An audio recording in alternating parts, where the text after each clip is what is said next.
Die Beantragung des philippinischen Rentnervisums, des SRV-Visums, geht ab sofort schneller bei uns. Wir haben da mit der Behörde eigentlich einen ganz guten Deal vereinbaren können. Jetzt liegt uns ein erster Erfahrungsbericht vor und zu diesem Erfahrungsbericht möchte ich dir jetzt mal in diesem Video alle notwendigen Details mitteilen.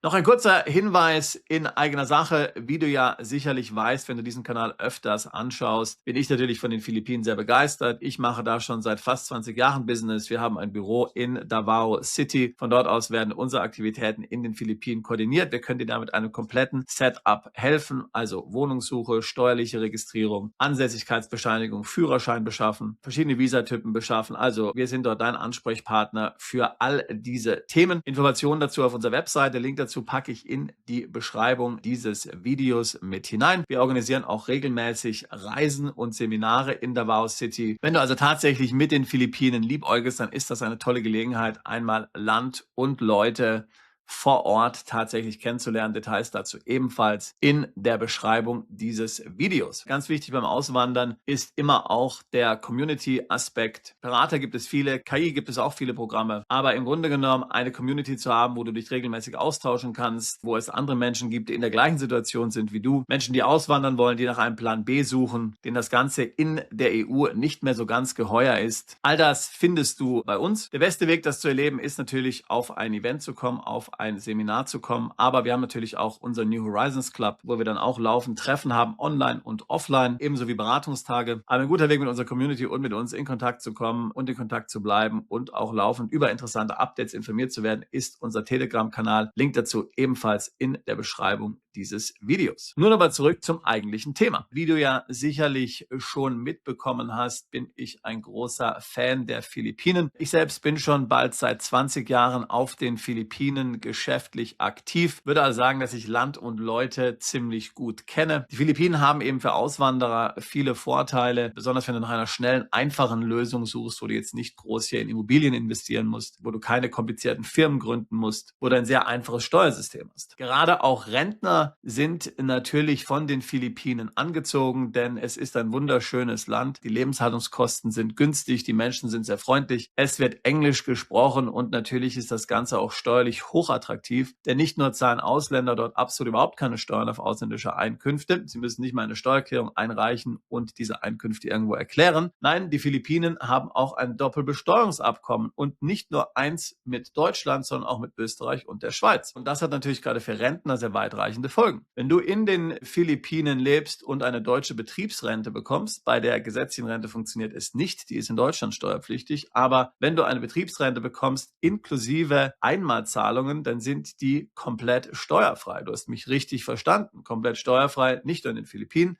sondern auch in Deutschland, denn gemäß dem Doppelbesteuerungsabkommen haben nur die Philippinen das Recht, eine solche Betriebsrente zu besteuern, aber sie tun es eben nicht. Die ganzen notwendigen Unterlagen, die du dafür einreichen musst, damit das Ganze auch vom Deutschen Finanzamt bzw. von deinem Arbeitgeber oder ehemaligen Arbeitgeber dann auch genehmigt wird, die beschaffen wir dir natürlich. Sobald du einen Wohnsitz auf den Philippinen hast, bekommst du eine Steuernummer. Wir können eben das SRV-Visum für dich beantragen. Basierend auf dem SRV-Visum gibt es dann auch eine steuerliche Ansässigkeitsbescheinigung. Und mit dieser steuerlichen Ansässigkeitsbescheinigung und weiteren Unterlagen, wie zum Beispiel Meldebestätigung, kannst du dann entsprechend die Rente in Deutschland freistellen lassen und das funktioniert. Wir haben viele Mandanten, die das genau so gemacht haben. Und das auch rechtssicher, eben alles mit Segen des Finanzamts, mit Segen der Rechts- und Steuerabteilung deines ehemaligen Arbeitgebers. Also das funktioniert natürlich, also ich sage das jetzt hier alles sehr vereinfacht und in Kurzform. Da sind schon einige Abklärungen notwendig, aber am Ende wird es aller Wahrscheinlichkeit nach funktionieren.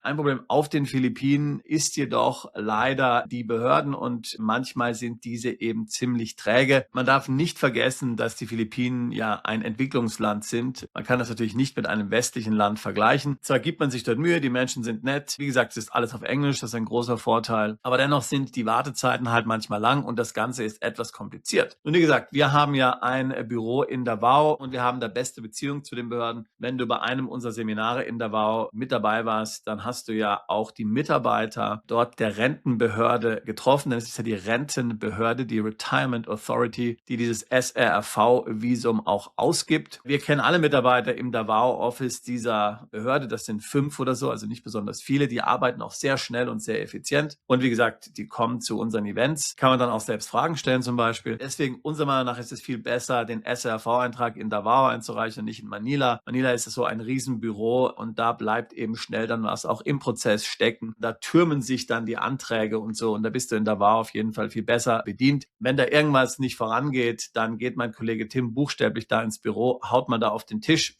wobei das eigentlich meistens gar nicht notwendig ist. Aber ich sage mal, ermuntert eben die Mitarbeiter dort aufs Gas zu drücken. Das hilft dann meistens auch so. Das Problem ist eben, dass da 2 Behörden involviert sind. Das heißt, erstmal die Retirement Authority in Davao. Sie schickt dann den Antrag weiter nach Manila und in Manila ist es dann tatsächlich die Einwanderungsbehörde, die das Ganze dann auch nochmal prüfen muss. Und da hat es im Grunde genommen immer länger gedauert. Das ist immer eine riesige Behörde und du kannst dir vorstellen, Einwanderungsbehörden sind natürlich auch besonders streng.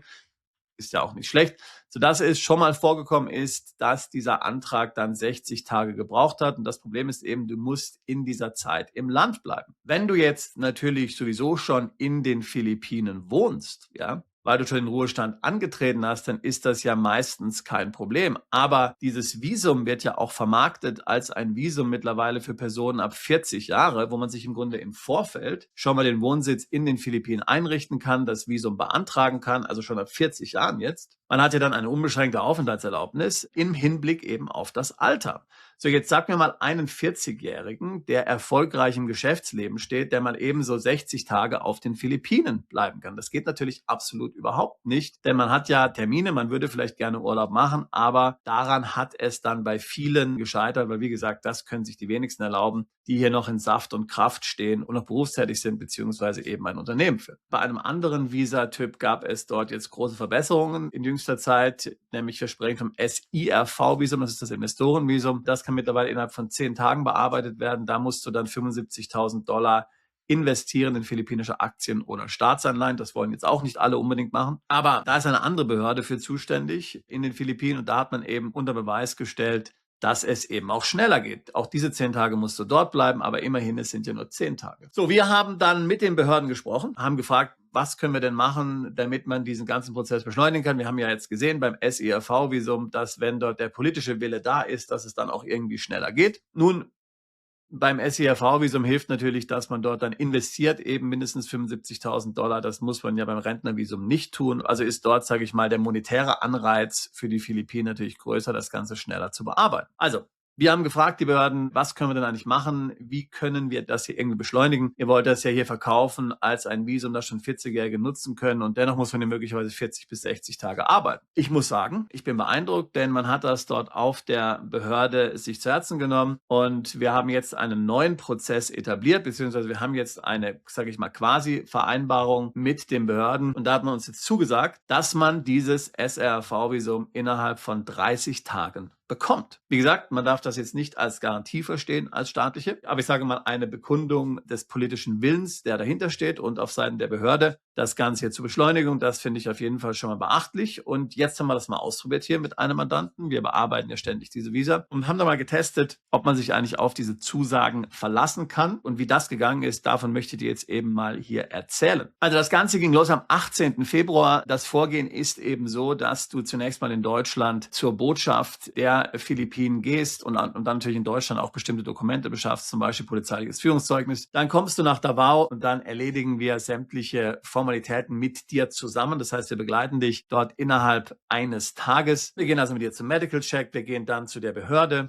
Dort musst du dann die Visagebühren bezahlen. Dort wird dann der ganze Antrag eingereicht, geprüft. Dort gibst du dann auch deinen Pass ab. Apropos Pass, wir hatten ja auch schon mal über die Idee gesprochen, dass man einfach 2 Pässe haben kann. Es ist ja komplett zulässig, auch als Deutsche, dass du 2 deutsche Pässe hast. Kann jeder beantragen, wenn du zu deinem Bürgeramt gehst und sagst, ich brauche aus visatechnischen Gründen 2 Pässe. Haben ja viele, die jetzt vielfach in problematische Länder einreisen zum Beispiel. Könnte man sagen, okay, ich lasse den einen Pass dann dort, reise mit dem anderen Pass aus. Das funktioniert aber eben nicht, weil im Grunde genommen bei der Einreise die Beamten nicht beide Pässe stempeln und das müsst ihr machen. Sie müssen den Einreisestempel in beide Pässe machen. Ansonsten wirst du dann bei der Ausreise große Probleme haben. Das haben wir natürlich auch schon alles geprüft. Das wird aber nicht akzeptiert. Also, wie gesagt, Du gibst deinen Pass ab und so war es auch bei diesem Mandanten. 18. Februar haben wir die ganzen Unterlagen abgegeben und zwar dort bei der Retirement Authority in deren Büro in Davao. Es ging dann ungefähr eine Woche, bis der ganze Antrag in Davao geprüft war und für gut befunden wurde, sämtliche Unterlagen gecheckt wurden. Und dann hat man diese Unterlagen dann nach Manila geschickt per Express, damit eben dann dort die Prüfung der Einwanderungsbehörde erfolgt. Die Unterlagen sind dann Anfang März in Manila angekommen. So, normalerweise war es die Bearbeitungszeit in Manila 30 bis 40 Tage. Ja, und so kommt es dann eben auf die 60 Tage insgesamt.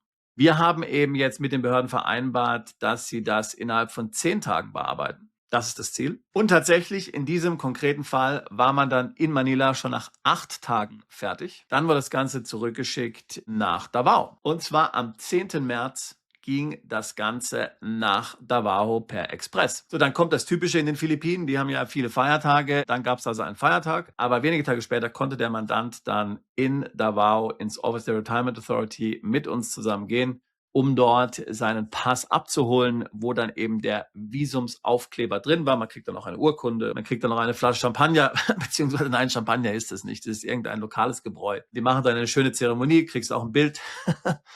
Du kriegst dann eben auch einen Personalausweis der Philippinen. Da gibt es einen speziellen für die Inhaber dieses SRRV-Visums. Also wir sind positiv überrascht. Der erste Fall, den wir hier bearbeitet haben mit dem neuen Prozess, der scheint also tatsächlich zu funktionieren. Der Mandant war natürlich ebenfalls sehr positiv überrascht. Er hatte sich natürlich schon extra Zeit auch eingeplant. Man kann natürlich dann in den Philippinen reisen. Der Mandant hat die Zeit auf Bohol verbracht. Ich weiß nicht, ob du Bohol kennst. Das ist eine herrliche Insel. Wunderschön. Ich sage ja immer über die philippinischen Inseln. Genauso schön wie die Malediven, aber für 1/3 des Preises, was die Hotels anbelangt. Also wirklich fantastisch. Und der Mandant war fast traurig. Der hat gesagt, naja, in Bohol war es so schön, da hätte ich auch noch gerne 30 Tage länger verbracht. Also ich weiß nicht, ob er dann direkt nach Deutschland zurück ist oder wieder zurück nach Bohol ist. Wer weiß. Aber der Prozess scheint zu funktionieren. Wir werden dich hier natürlich auf diesem Kanal informieren, falls es da in Zukunft weitere Veränderungen gibt, sowohl zum Guten als auch zum Schlechten. Aber die ersten Testergebnisse sind also schon mal vielversprechend, muss man sagen. Und ich hoffe, dass sich diese positive Entwicklung fortsetzt. Man hat definitiv das Gefühl, dass die Filipinos sehr daran interessiert sind, gut situierte Ruheständler in die Philippinen zu bringen. Das ist ja auch verständlich. Dafür legen sie sich ins Zeug. Und das ist eine sehr angenehme Atmosphäre, wenn du einmal mit einer Behörde zusammenarbeitest, die sich anstrengt für dich, die dir eine gewisse Wertschätzung entgegenbringt, die dir sagt, wir wollen dich haben, wir rollen dir quasi den roten Teppich aus. Naja, vielleicht nicht gerade den roten Teppich, aber wir sind sehr bemüht darum. Du bist nicht einfach nur irgendeine Nummer. Wir wissen, dass deine Zeit kostbar ist. Wir wissen, dass du hier, wenigstens wenn du jetzt noch nicht im Ruhestand bist, vielleicht noch nicht 2 Monate einfach mal so verbringen kannst. Deswegen geben wir uns Mühe, das Ganze, soweit es geht, unsererseits zu beschleunigen. Also, wie gesagt, wenn auch du über die Philippinen nachdenkst als einen steuergünstigen Wohnsitz in Kombination mit diesem Rentnervisum zum Beispiel, dann würde ich mich freuen, von dir zu hören oder dich bei einem unserer Events begrüßen zu dürfen. Gerne kannst du ein Beratungsgespräch buchen mit mir oder auch direkt mit meinem Kollegen Tim, der spricht zwar kein Deutsch und der kann dir jetzt auch keine Antworten geben auf steuerliche Fragen, aber der kann dir natürlich alles sagen rund um den Prozess, rund um die Infrastruktur, die Logistik oder schreib uns deine Fragen einfach per E-Mail. Alle Kontaktdetails auf unserer Webseite perspektiveausland.com und natürlich auch in der Beschreibung zu diesem Video. Ich selbst habe Deutschland und die EU bereits vor 26 Jahren verlassen. Eine sehr gute Entscheidung, wie ich jeden Tag feststelle. Wir helfen Mandanten seit 20 Jahren dabei, sich im Ausland steueroptimiert aufzustellen, auszuwandern, Aufenthaltsgenehmigungen zu erhalten, zweite Staatsbürgerschaften, Konten im Ausland zu eröffnen, ihr Vermögen vor dem Zugriff des Staates zu schützen. Ich würde mich freuen, auch dich alsbald zu unserer Mandantschaft zählen zu können. Bist du Unternehmer, Freiberufler oder Investor? Zieht es dich schon lange ins Ausland? Mach heute den ersten konkreten Schritt in eine Zukunft mit mehr Geld und mehr Freiheit. Buche ein Beratungsgespräch mit Sebastian und seinen Kollegen.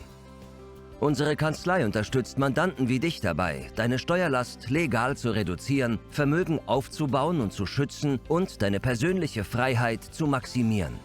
Profitiere jetzt von unserem Fachwissen und unserem Netzwerk. Gehe zu mandatierung.com und werde Mandant unserer Kanzlei.